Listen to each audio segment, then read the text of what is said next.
chose. Satan peut penser avoir eu la victoire lorsqu'il a fait crucifier Jésus, mais il a permis à ce que quelque chose d'extraordinaire puisse naître et participe aujourd'hui à notre salut et à notre délivrance. Et nous venons de manière prophétique annoncer ces grandes choses qui vont venir sur cette nation en ce qui concerne la RDC et le monde. Le Congo, la RDC est un pays que Dieu a profondément, et Dieu peut donner une grande nation, quelle que soit la beauté, la richesse du sol et des personnes qui la constituent. Si le langage est confus, nul n'ira nulle part. Le départ de Maman Blanche lève parfum qui va mener les hommes à travailler main dans la main pour que le royaume de Dieu puisse aller de l'avant. Le réveil de l'Église qui arrive par la suite.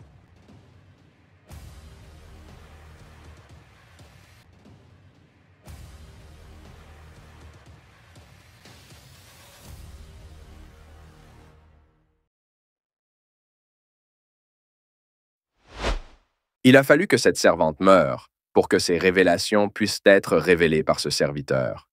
Il était si difficile d'accepter cette nouvelle, pourtant Dieu l'avait bien préparée selon ses desseins qui sont contrairement à la nôtre. Soyez la bienvenue dans cette nouvelle vidéo. Si c'est votre première fois de découvrir cette plateforme, alors n'hésite pas de t'abonner et d'activer la cloche de notification pour ne rien manquer de nos prochaines publications. La République démocratique du Congo est une nation bénie de Dieu.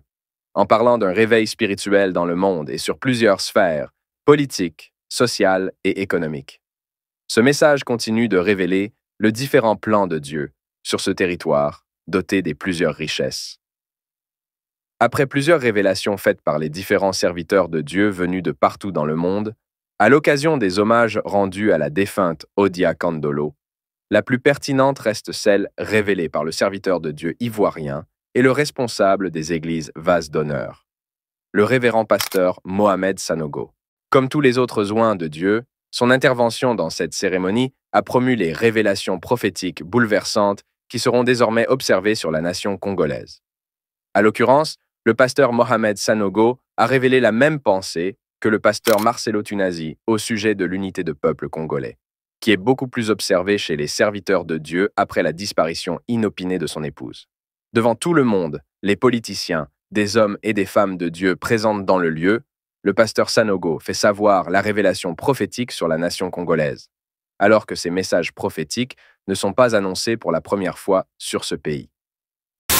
Vous savez, frères et sœurs, quand je parle de la RDC, il faut savoir que la plupart des missionnaires des églises de la francophonie dans le monde entier, c'est avec des pasteurs de RDC. Il n'y a pratiquement pas un pays, même en anglophonie, partout. Et le réveil dans cette nation entraîne un réveil de toutes ces églises. Je ne sais pas, par milliers, dizaines de milliers, il y en a. Pour imaginer le nombre d'églises qu'il y a. Quand on dit c'est un grand prix là, que Dieu s'en sert. Dieu ait déclaré ces choses pour ce pays depuis bien des années passées. La plupart de ces révélations ont été déjà prédites dans l'une de ses émissions et beaucoup plus dans des différentes conférences évangéliques. Dans sa souveraineté, Dieu agit dans sa seigneurie avec impartialité.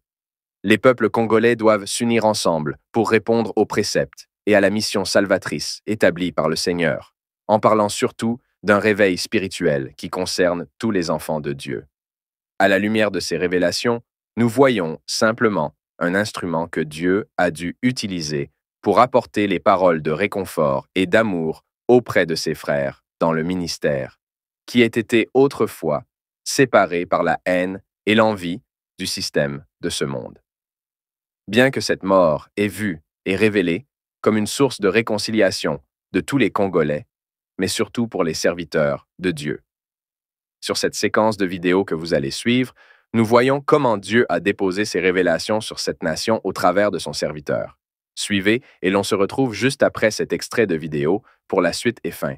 Et dites-nous dans le commentaire vos différentes impressions. Les gens qui aiment le Seigneur parlent, il y a dans leur semence de leur vie quelque chose, un parfum qui s'élève dans l'atmosphère. C'est ça la valeur de la consolation qui arrive après et qui change une atmosphère, qui crée quelque chose. Satan peut penser avoir eu la victoire lorsqu'il a fait crucifier Jésus, mais il a permis à ce que quelque chose d'extraordinaire puisse naître et participe aujourd'hui à notre salut et à notre délivrance. Et nous venons de manière prophétique annoncer ces grandes choses qui vont venir sur cette nation en ce qui concerne la RDC et le monde. Le Congo, la RDC est un pays que Dieu a profondément béni.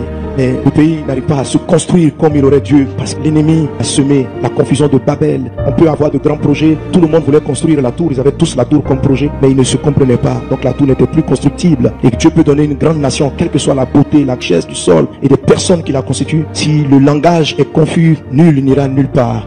Le départ de Maman Blanche lève parfum parfum qui va amener les hommes à travailler main dans la main pour que le royaume de Dieu puisse aller de l'avant. Le réveil de l'église qui arrive par la suite entraînera l'unité dans la nation, l'unité politique, l'unité dans tous les domaines et le véritable réveil. Cette nation a été bénie de Dieu, non pas seulement par son sous-sol, mais par la qualité des hommes qui la constituent. Lorsque je prends, même dans le domaine spirituel, tellement de gens profonds dans la parole, tellement de docteurs profonds dans la parole, tellement de dimensions de prophètes extraordinaires qu'il y a dans cette nation, des évangélistes extraordinaires. Il n'y a pas un don que Dieu n'a pas donné à cette nation. Que ce soit même dans le monde séculier, il y a dans cette nation des hommes de niveau social, économique, intellectuel, de grand niveau, extraordinaire à travers le monde. Mais ici, dans le pays, on n'arrive pas à bâtir et à profiter de cette extraordinaire richesse que Dieu a donnée parce qu'on parle à différents langages.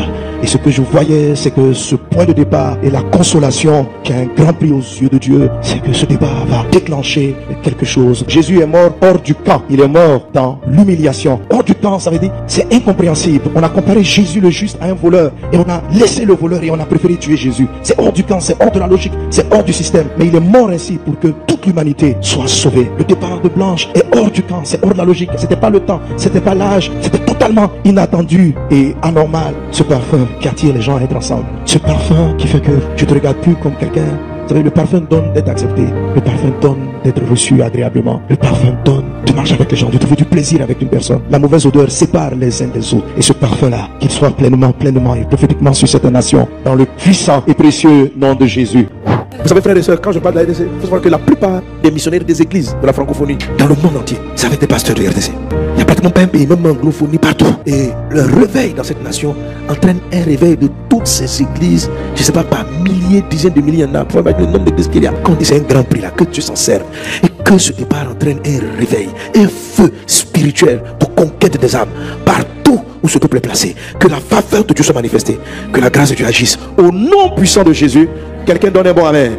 Et le temps vient où je vais allumer ces flammes-là qu'ils ont posées dans toutes les nations, afin de réveiller les nations lorsqu'elles seront en train de s'endormir. Moi, je me servis de ce qui est faible, de ce qui a été brisé, de ce qui a été cassé, et je vais rallumer la flamme de grand réveil. Le réveil qui vient ne sera pas seulement ici, il embrasera les nations, il embrasera les peuples, il embrasera.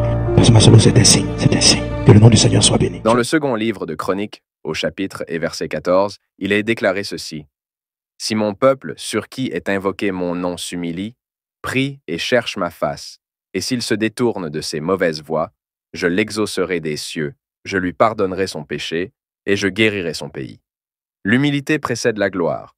Si tout le peuple congolais se referait à cette portion d'écriture, nous osons croire que toutes ces révélations prononcées par ce serviteur de Dieu apporteront un changement radical à toute la nation. Nous sommes ravis. Si cette vidéo vous a été utile, alors n'hésitez pas de le partager avec vos contacts pour une plus grande visibilité. Et n'oubliez pas surtout de nous dire dans le commentaire vos différentes impressions sur cette actualité. On vous dit à la prochaine publication et restez connectés sur notre chaîne God Blessed 243, simplement chrétienne.